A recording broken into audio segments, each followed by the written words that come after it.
Good morning. Thank you everyone for joining. Today we are starting chapter 8. And the truth is that chapter 8 is really somewhat of a direct continuation from chapter 7. So we'll be reviewing quite a bit of what we spoke last week to kind of bring the whole picture together. So as a little summary to catch up in general, what we're up to, what we're talking about.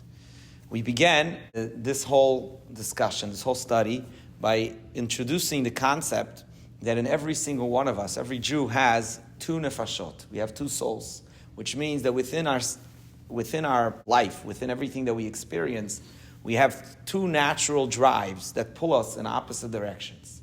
One is the nefesh ha'elokit, the godly soul, and we have the nefesh ha'behamit, the animal soul. And each have different interests, and they're both kind of driving in opposite ways. Now, to be able to better appreciate and understand what exactly this means, and then how to be able to balance and manage this conflict that we live with every day of our life, to be able to manage it in a healthy, successful, optimal way, we began to explain first the structure of how each of these souls is designed.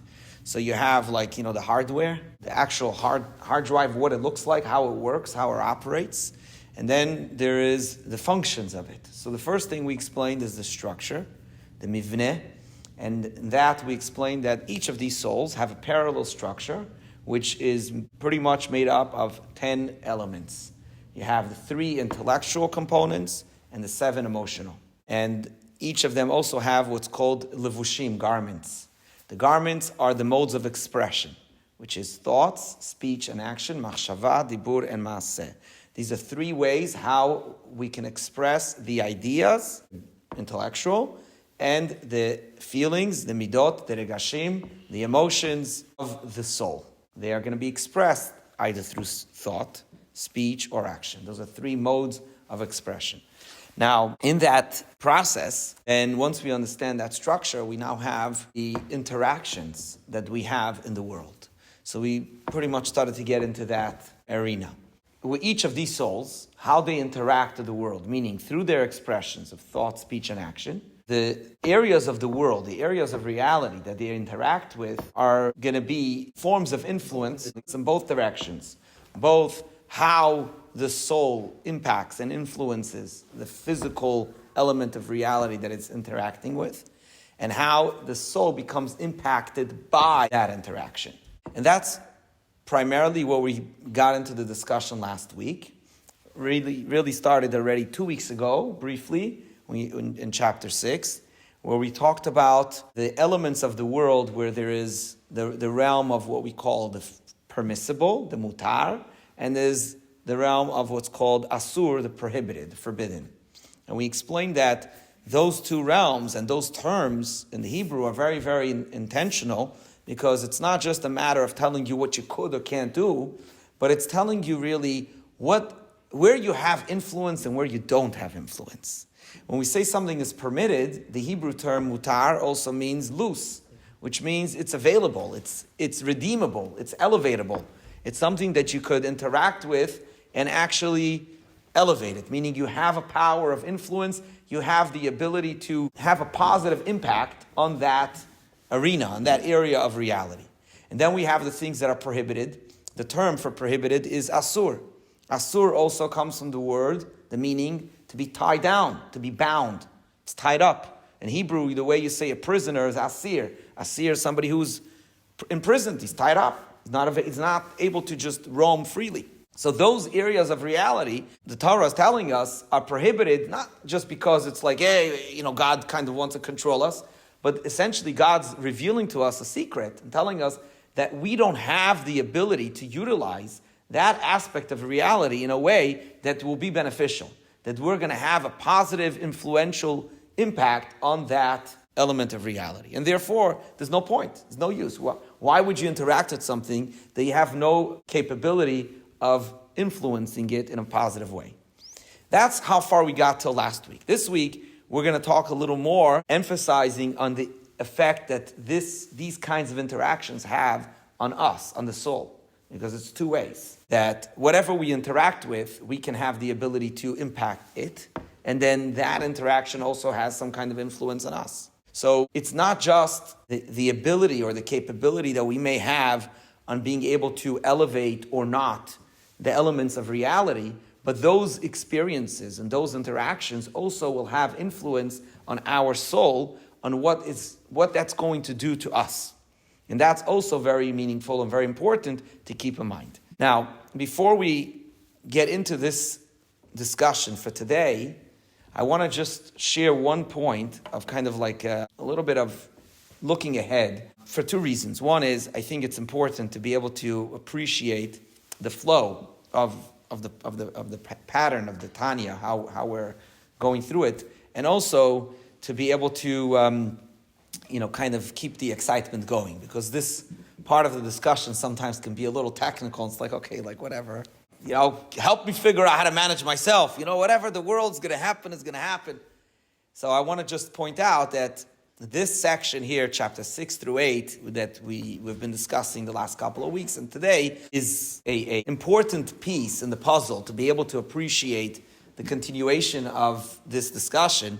But already moving into next chapter and the following weeks, we're going to come back to really understanding and analyzing more how all of this operates within ourselves.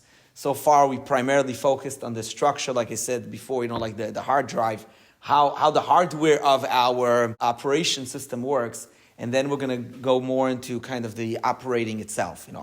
How do we manage the operation, and how do we deal with the challenges that come along with it, and the difficulties and the successes and so on and so forth. Because ultimately, this is the guide for the Beinoni, right? For the in-betweener, the one who's going to be pretty much all his life struggling how to be able to balance between these two poles.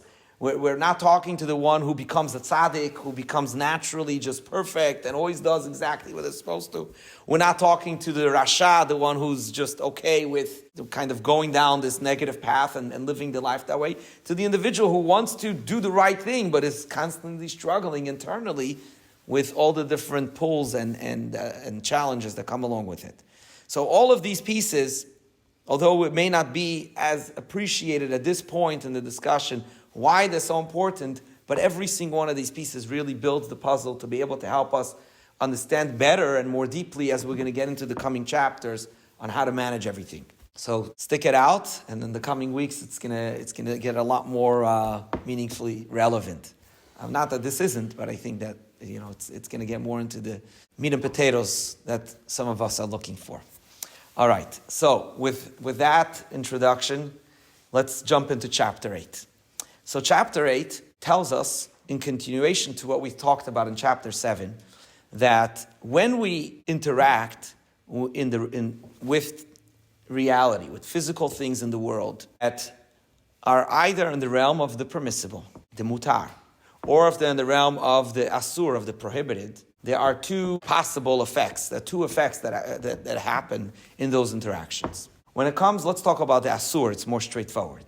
When it comes to the prohibited, to the things that are asur, so what happens if, God forbid, a Jew interacts with something in that realm that he shouldn't?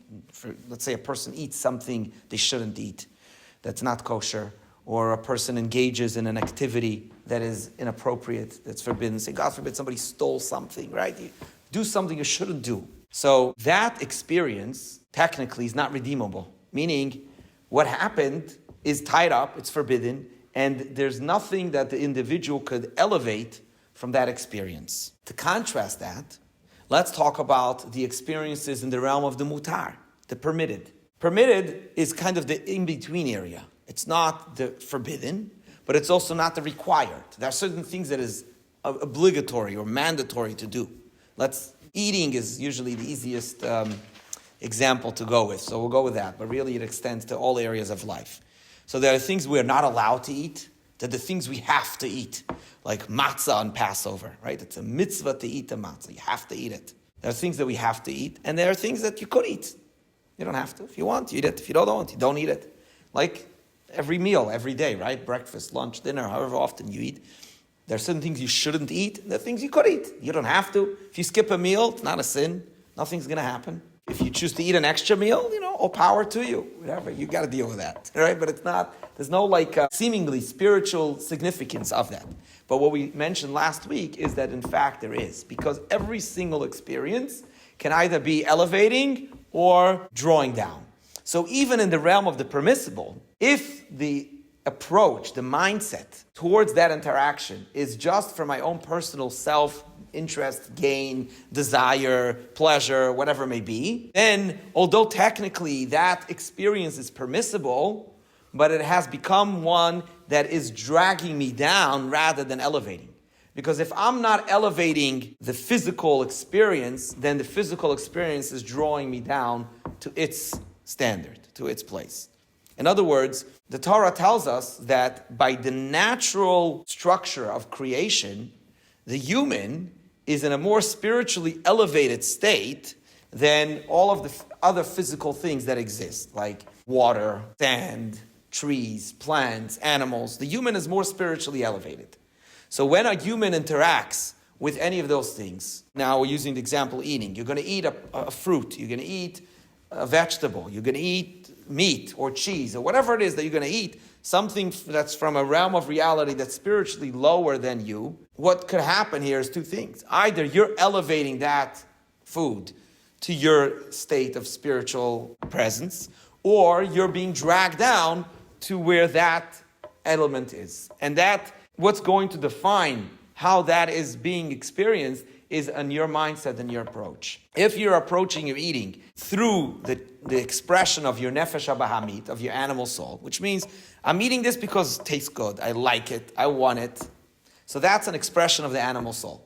So what happens is the result of that consumption is going to be one of an animal. So instead of you elevating that food that you just ate, you became now dragged down to that food. So there's a story of the Baal Shem Tov, the founder of Hasidic movement. He was an incredible giant, spiritual giant.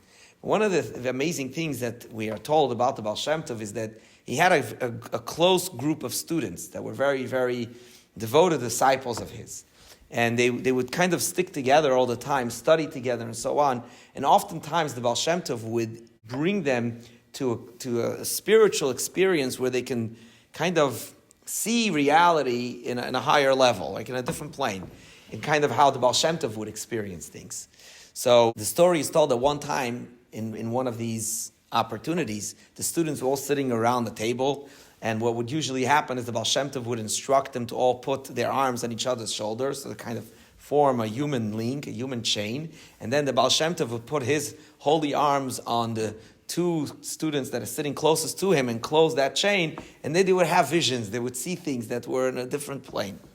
So once the Baal Shem Tov invited the students to such an experience, and when they closed their eyes, then what did they see? They saw something very strange. They couldn't understand what the significance of it was. They saw a man sitting at what looked to be a Shabbat table, and he was sitting with food in front of him. Usually you see a person that's sitting on the Shabbat table, and in their mind and experience, they would be wearing a special hat that you wear on Shabbat and a special jacket or a coat, and he's sitting for the Shabbat meal. But here, instead of seeing the individual as a person with the hat and all that, they saw an ox. It looked like an animal with the shtreimel, with the fur hat and the coat. They didn't understand what's going on. And the Baal Shem Tov explained to them, this person that's eating, he's eating like the animal. So what does it look like? It's an animal eating. He's wearing the Shabbat hat and he's wearing the coat, but his identity right now is the animal. So if a person engages in the eating just by the inspiration, the motivation and the desire of the animal soul, it's like you kind of become animal for temporarily, and so instead of elevating the item, you've been dragged down. But if your approach, your mindset to the eating, to the same experience, you're eating the same thing. It's not about what you're eating. It's just about your approach. I'm eating because I'm hungry. But why do I care to eat? Why do I care to satisfy my hunger? Because I need strength to be able to serve God. I need strength to be able to do the things that I'm supposed to do in the world. So now your eating is being inspired and driven by the godly soul. The godly soul also needs to eat. Because if you don't eat, you're not gonna be. But the question is, why am I eating? What's the motivation? What's driving? And ultimately, if the approach to eating is being set by the godly soul, the manner and how one eats is also going to be different. Because if you're not just eating because you like it and because it tastes good, so you're going to eat only as much as you need. You're going to eat the types of things that are better for you, not just that taste better. You're going to eat at a time and in the way and with the blessing and the preparation. The entire attitude is going to be different. So that's an example where you see a person is interacting with the realm of the permissible, and it can go either way. Now, what happens if you ended up eating, but you ate like the animal soul? Is it too late? Is that meal, it's a lost meal? And the answer is no. And that we spoke last week as well, because you can always still re-elevate it after the fact. Meaning, even though at the time that I ate, my mind and my approach wasn't the way it should be. It was inspired by the animal soul, not the godly soul. Okay.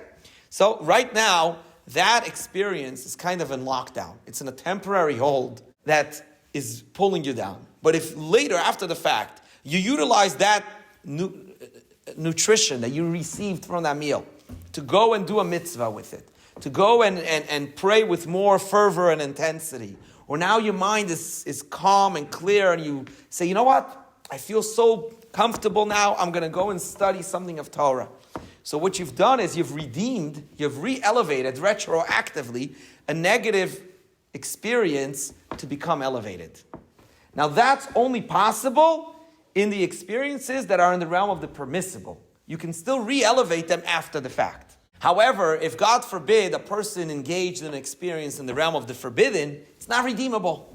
So we can't say, say a person, God forbid, ate something non-kosher, says, but now I'm going to use that strength to serve God. It's good that you're serving God, but that experience, you can't elevate it. It's gone. Meaning, it remains trapped, it remains bound and tied up, and it's not redeemable. That's why the Torah calls it prohibited, because it's not elevated. But we did say that there is an exception to that. And the exception is if somehow, because of that experience, the person becomes so deeply and truly and genuinely inspired to teshuvah, to return to God, meaning that because of that negative experience, you feel so bad, so remorseful of what happened that you're like, now I have an even greater passion and desire to connect to God, and you act on that. That's called teshuvah me'ahava, return to God from love. You can actually redeem even those things that are in the realm of the prohibited. So what we're coming in today is kind of picking up on that and saying that although that's true, one should not think, in that case, normally it's not possible to elevate something from the prohibited because it's asur, it's tied down. But wait, if I'm going to do teshuvah afterwards, I could redeem it. So maybe I should try to do a couple of sins here and there. And then I'll be able to elevate them. Hey, it's a beautiful thing. So the problem is that this only works after the fact. For two reasons. One is the Talmud tells us a person who says, Echta ve'ashuv, I'll sin, but then I'll return. Then I'll repent. No, don't worry, God. Give me a minute. I have a couple of things to take care of. Don't worry, I'll come back. Ein maspikin biyado lasot shuvah. It's not expected that such a person will ever end up doing teshuvah. Because once you kind of become exposed to the negativity, it's very difficult to turn back. But if it was not done with that intent, meaning it happened, and after the fact, a person realizes, oh my God, where did I end up? This is horrible. In that feeling, it bothers you so much, it can actually push you, can become a springboard to push you to become inspired and motivated and actually move, meaning you're going to change your life as a result of that incredibly negative experience. We've all heard stories about people in situations like that. Sometimes a person, God forbid, who's a criminal, who commits horrible crimes, and because they fell so low and suddenly, boom, they like they say, you hit your face in the concrete, and you wake up and you're like, where have I gone? That you completely make a 180-degree change in your life, that you end up becoming like an incredible source of inspiration, not just to yourself but for many others, and you completely turn around your life. But that's not usual, right? That's not the regular. So after the fact, if that happens, that could redeem those negative forces. But otherwise, it's not redeemable. But here we're adding something else. Just like, and maybe I should pause for a second. Larry, you had a question. I don't want to hold you too far. So the idea was you can have something that is lower than us, and then it can be elevated when you eat it, right? So is there some sort of conserved quantity? So is there an effort that we do to raise it up that then there's, we expended that effort and then it comes back, so we're back at the even? Or is it that by elevating it, we are in some sense greater than we were before we elevated it? Does it add to us in some way? And then if we don't elevate it, does it subtract from us in some way? So is there an accumulation of soul level that by more elevating you get higher and higher and higher? Or is it just anything, it's just good or not, that we're at the same level, but whether we succeed in raising the whole world up? It's a great question.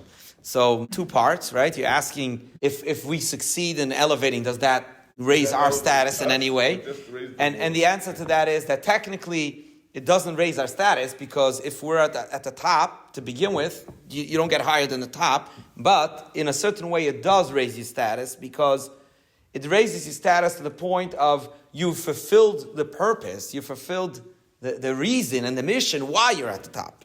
You're not just at the top to kind of watch the view from the top down, but you're at the top with a purpose. And if you fulfilled your purpose, then it makes your position earned and more meaningful, right? So even if technically you remain at the 100, you can't go higher, but you've earned that 100 now. You've not just you're not just there by default. You're there by actually living up to it. So we're at the 100, and the world is less than that, and right. Our purpose is to raise the world up to 100 in some sense. Right. And the more we do that, the more we fulfill our purpose, but we're still at the 100.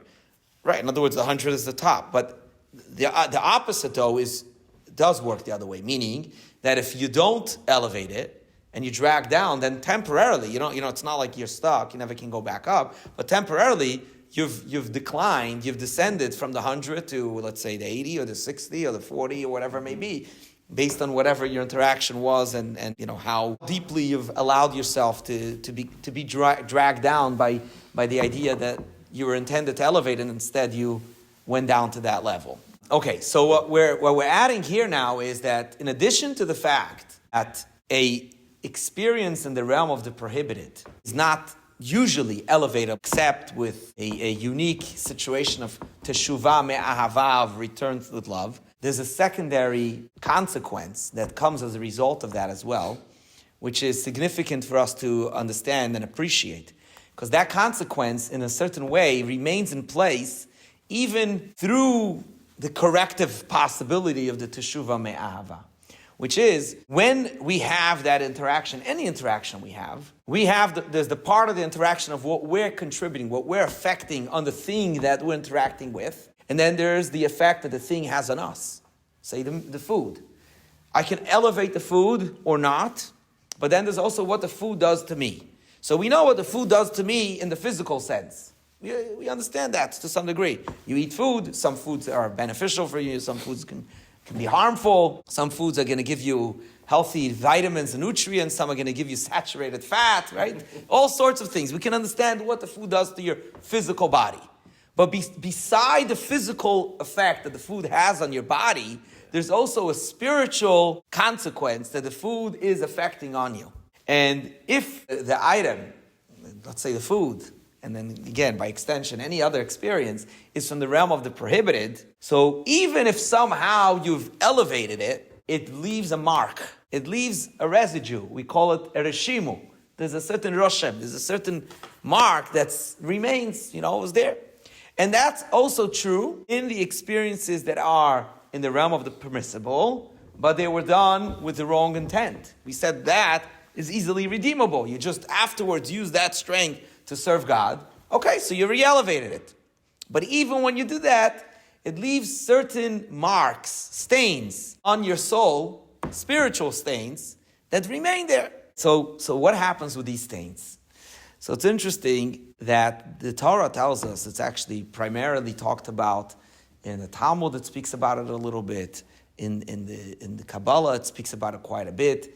There are certain things that we are told a soul will experience after a person passes away. The soul goes through a process of different experiences. There are terminologies, things called kaf hakela. Kaf hakela is like a slingshot, right? That's how you say slingshot in Hebrew. Chibut hakever. It's like a kind of like a rocking of the grave. So these are terminologies that you may find, you study different sources, and it seems frightening, like, oh my God, this soul, tortures that the soul goes through after a person passes away. Why are we hearing about these things? We want to know about a loving and peaceful Judaism and connection to God. And what this perspective is telling us is that these experiences, of course, they sound very scary and rightfully so, but these experiences are actually benefits and blessings for the soul. It's like think of it like a washing machine. You ever saw how the washing machine spins, and it's like poor clothing. It's getting tossed around and spun quickly and then rocked from here to there. But what's it doing? It's cleansing the stains, right? It's cleaning the soil that's stuck onto the garment to free it from it. And then when it comes out, it's beautiful, it's fresh, it's clean, it has a good smell, it's wonderful. You want to wear it again. So because of these experiences that we, throughout our life, we end up where we shouldn't be, whether it's in the realm of the prohibited, or even in the permissible, but it wasn't done with the right mindfulness, with the right intent, even if later it was re-elevated, those stains remain on the soul. And the soul, for its benefit, wants to get washed, it wants to get cleaned, it wants to get free from all these various different stains. So these experiences that is spoken about and taught about in different sources in Torah are really there to benefit the soul, to cleanse it of any negative associations that it may have had. Why is that important for us to know now? So if you want to, live your life feeling that, you better do the right thing or else, okay, so that's one way to live. But the other idea is it's to empower us to understand the implication of every choice we make. Every choice we make in our life has implications that are going to extend well beyond the immediate experience that we are recognizing right away. Just like we understand in our physical experience. You eat something physically. The implications that that's going to have on your body are quite beyond just, what you see to the physical eye. And a child may not understand that. That's why, as a parent, you're going to guide or control what your child eats. Why? Because the child's like, what do you mean? I like it. It's good. It's a candy. What's the problem? But like you're eating the candy, this is going to hurt your teeth later on. You may not feel it right away, and so on and so forth. So here, the Torah is telling us that understand that spiritually as well, the implications of our decisions, of our choices, and our interactions with the physical world extend far beyond what we see the here and now. And that is hopefully empowering to give us more motivation and encouragement to know, I really want to be more careful. Just like when you learn and you become more aware of how your eating habits affect your health and your body physically, you become more mindful of how you eat. You don't just eat whatever. They say the people who are on the seafood diet, you know what the seafood diet is? You see, you eat. What you see, you eat. So, you become more mindful. It's not you just eat whatever you see. You think, is this good for me? It's not good for me. So spiritually as well, in eating and in any other form of experience, whether it's how you interact with other people at work and the types of things that you're going to choose to do, the types of hobbies, hanging out, how you speak with people, and so on and so forth, whatever it may be, there are things that the implications of some of these choices are going to extend spiritually far beyond the here and now. And that is very meaningful to be able to appreciate, to strengthen and encourage the mindfulness that we're going to apply to how we live every day of our life. And that will hopefully encourage us to give the godly soul to hold the wheel and drive the vehicle, which is the one body that we have. That is only one body that is going to be either driven by the godly soul or the animal soul.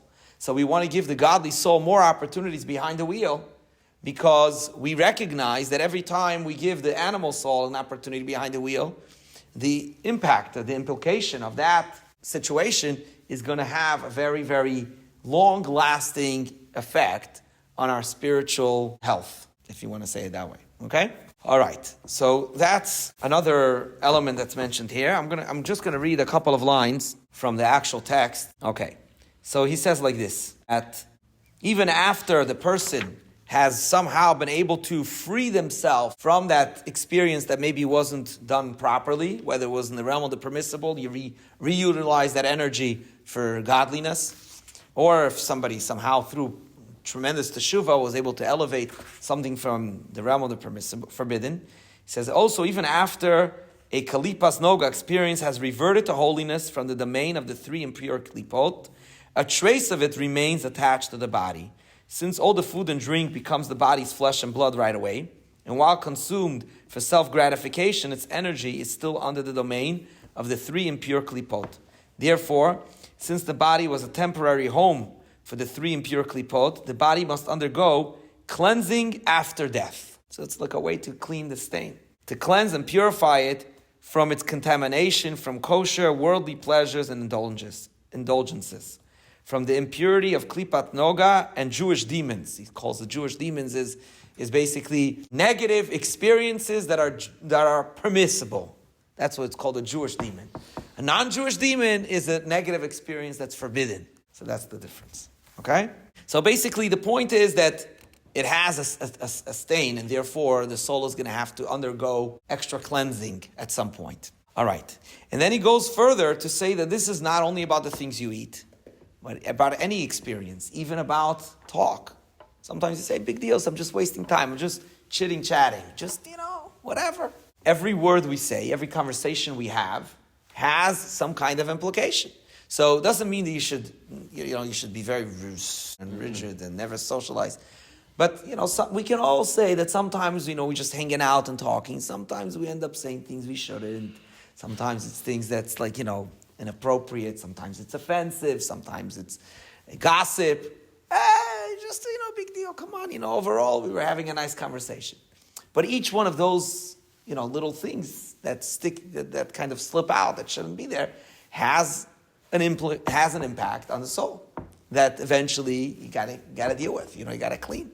So therefore, it's a certain level of mindfulness. It's a process. It's not like, you don't become like uptight, for the rest of your life. But it's just increasing the mindfulness. You'll see people that you speak with them, and you can see clearly that even when they're just having, chatter, just talking, they're careful about what they say. They'll stop before they speak. They don't just kind of shoot out whatever comes to the mind. It's like what I say to my daughter, you just got to think more before you talk. Exactly. Just right? think a little bit. Exactly.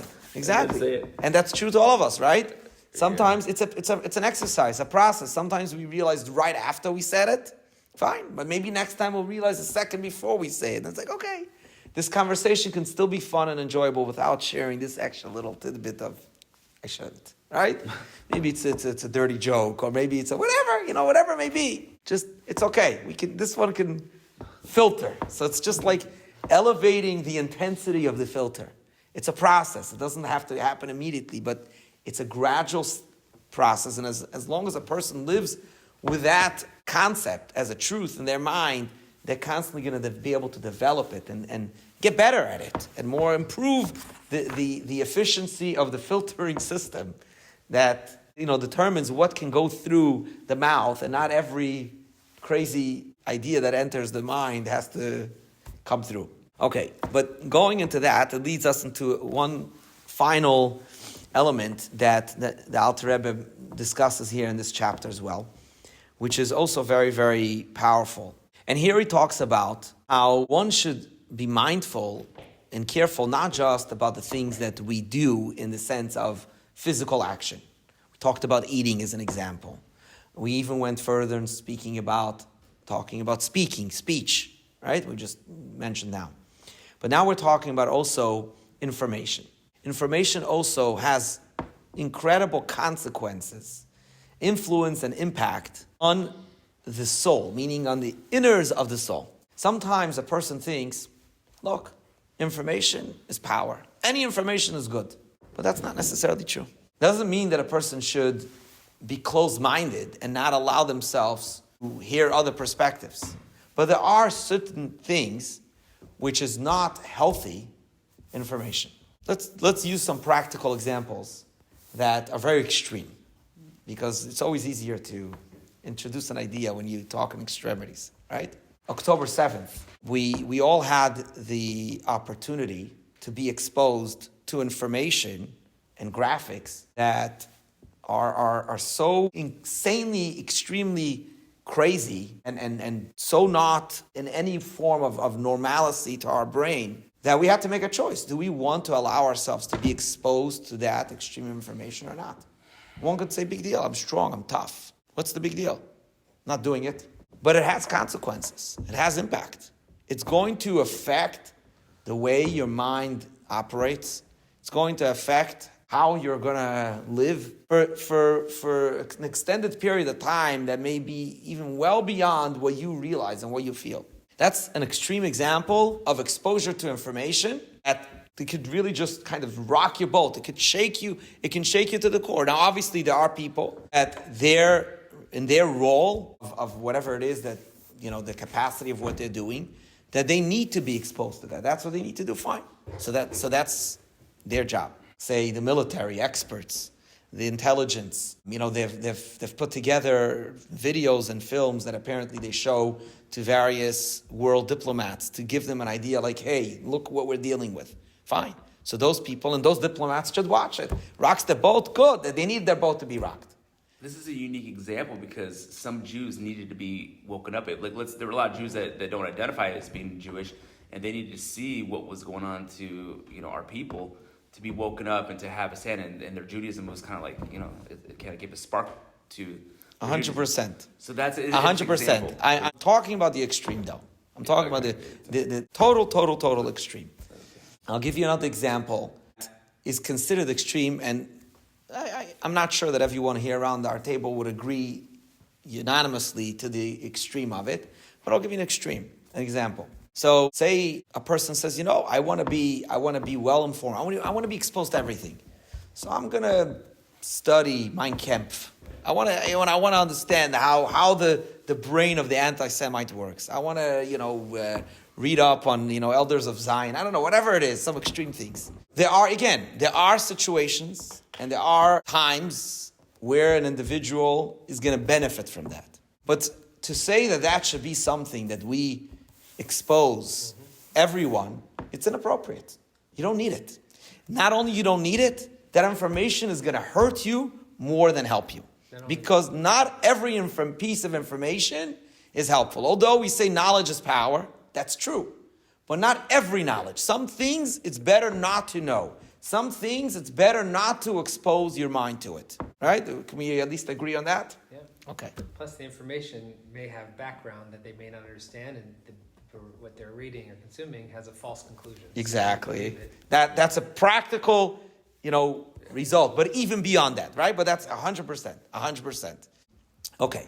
So now what the Alter Rebbe is really saying, he's going to the other extreme. Okay? So listen this out. It could be a little radical at first.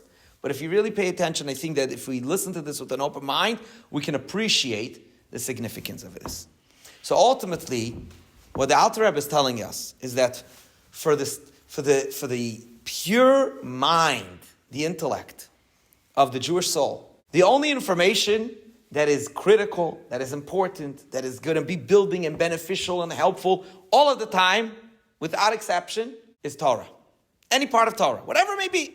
Torah knowledge is like nutrient to the brain of the soul, to the mind of the soul, right? We said the soul has the intellectual component and the emotional component.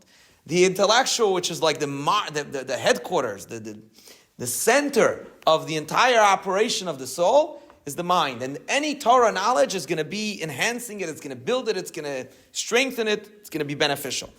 Anything that's not Torah knowledge could potentially be harmful. Potentially. And therefore, you should only allow yourself to be exposed to any kind of that information with a good reason why you should be exposed to that. If you don't have a good reason why you should be exposed to that, you're better off without it. Not just, the extremes that we spoke about, but anything that's outside of Torah. So what would be an example of something that's a good reason to be exposed to that? Well, the primary example would be that somehow it's going to help benefit your knowledge of Torah. Sometimes to be able to better understand the concept of Torah, you learn about something of the world. I'm not talking about bad things here. Now we're talking about basics, okay? Even like science, math, whatever, history, doesn't matter. Nothing bad, good stuff, right? If that information is somehow going to help you be able to understand and connect with the knowledge of Torah in a better and more understandable way, then that's a good reason why to be exposed to that. So say I want to understand a certain principle in physics, because by understanding this, it's going to help me be able to understand a little better a passage in the Talmud. Great. Perfect. Do it. It's a wonderful way. Because then what you're doing is, you're taking something in the realm of the permissible, right? Physics is in the realm of the permissible. So you're taking something in the realm of the permissible, and you're utilizing it for a godly purpose. So it's going to elevate you. Rather than, if you just engage in that, just for the sake of knowledge, because, I like knowledge. I'm kind of like a head guy. Some people, they like to read, they like to study, they like to know more things. So, I like to know more things. But if your only motivation is because you like to know more things, that's your animal soul. So it's going to drag you down. And what's worse here is that when you eat something in the permissible with the wrong mindset, it drags you down. But what part of you is being dragged down? Your body, maybe your emotions, your intestines. But when you're dragged down intellectually on your mind, you're allowing the greatest and most superior part of your soul to be dragged down. So in a certain way, the consequences are even more extreme on your spiritual impact. So therefore, you should be even more selective about what kind of information that's outside of Torah you're allowing your mind to become exposed to. I'm going to give another example. So we should understand that this is not as radical as it seems to be. So the first example is pretty obvious. It's going to help me in my knowledge of Torah. Okay, great. But another example. Say, if I know this information, that's not Torah information, it's just world information, is going to help me to be able to have a good job that I can support my family. Great. So that's a good reason to engage in that. Because there's something practical that you're going to benefit from it that is part of your mission in life.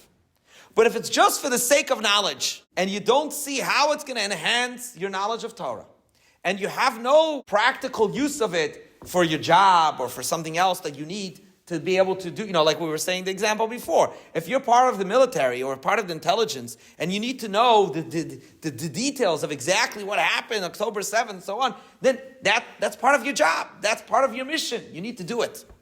It's not going to hurt you. It may, but spiritually it's not going to hurt you, because you're doing it for that reason. It's not just, I'm curious. Don't allow your curiosity to just invite information that's not useful. Because what we're saying here, ultimately, is there's no middle ground. There's no, it's just extra information I don't need right now, but backup. Maybe one day it will be relevant to me. If it's not useful, then it's hurtful. Because it's dragging down the quality of your mind to an area of knowledge that is not relevant to your mission in life. And therefore, the optimal way that a Jew should approach any kind of knowledge, no matter what it is to see, is this going to benefit my study of Torah, my knowledge of Torah? Or B, is there a practical reason why I need this information? Maybe it's how to be able to do my job, or how to be able to live, or whatever it is. If there is, then great, then access it. But if there isn't, then you're better off without it. So that's the conclusion of chapter 8. It's a bit of a heavy idea, but I think it's very important, because it really helps us understand the approach that historically the Jewish people have had to knowledge and information in the world. Sometimes people view certain choices as narrow-mindedness and kind of like, I don't want to know more. But in fact, it's not narrow-mindedness. It's just being more careful and selective about what information I'm inviting into my mind, because ultimately, if it's not helping, and even something very seemingly non-dangerous could be harmful, not harmful in the way that you're going to have emotional trauma from it, but it could taint your perspective on how you look at reality, that rather than seeing the world from the godly soul, from the godly perspective, you're going to end up seeing reality from the animal perspective, which eventually can have implications on how you live, on how you operate, and so on and so forth. Huh?